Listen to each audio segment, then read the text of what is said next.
everyone, today I've got your Warm Bodies movie review. This movie is about a zombie romance that's still about a love story than Twilight. This is made by the same company, Summon Entertainment, that made the Twilight franchise, and this one, I was gonna say, is basically copying off of that, but it's actually better than Twilight.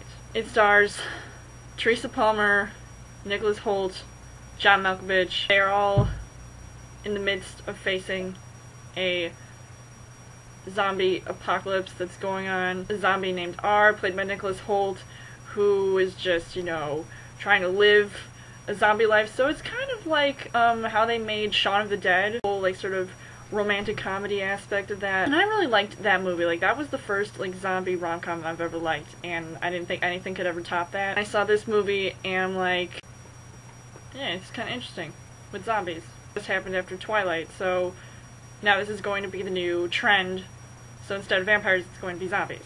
I just found that almost a little bit strange, really, falling in love with a zombie. That's a little weird. And I don't care how hot Nicholas Hoult is. I mean, he is hot, but whatever. R ends up meeting this human named Julie, played by Teresa Palmer, and immediately, like, he just has this sort of, like, attraction to her, and it kind of slowly starts to make him feel a little bit human. So like, there's that piece of him that wasn't there before. It just immediately reminded me of Beauty and the Beast, and I was like, now they're gonna use this theme again. It also has like aspects of like Romeo and Juliet with the whole you're not really supposed to, like, that's just a little weird. Like, why would you want to be with a zombie? Maybe that's what the R stands for, Romeo. Going off of that, they never really said what R's name was, because he couldn't remember it. He, like, was talking. I found that a little crazy, because zombies talking, like, it wasn't just, like, all, like, the grunting and the moaning and stuff, but he was actually, like, saying full sentences and, like, talking to the other zombies. Rob Corddry, who's also really, like, funny, and I was really happy that he was in this movie, because he was just, like, he added to that comedy of the movie. I kept thinking, okay, what does the R stand for? Immediately I said, okay, Ryan.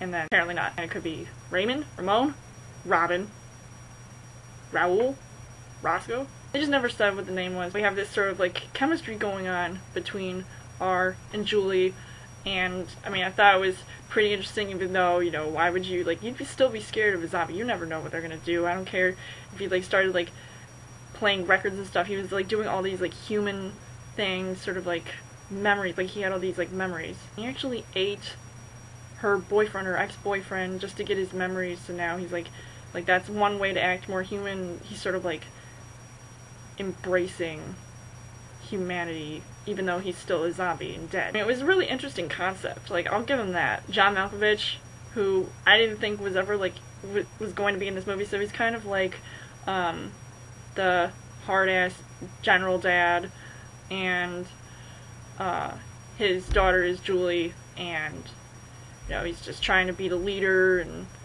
protect her and all that, and make sure she doesn't, like, get in any trouble. Of course, being with R is kind of troubling, especially towards the humans. I definitely think, like, normally you see him as, like, a really funny guy, and now he's, like, taking on this more serious role. I really like that. So I thought it was really funny. Even, like, the friend, too, Julie's friend was kind of like, she reminded me of,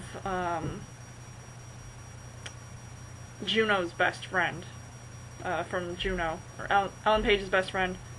The Thirlby chick. She's kind of like her. Also, another big thing that was a part of this movie was, how they had these things, these skeletons called bonies, that would actually eat or attack the zombies.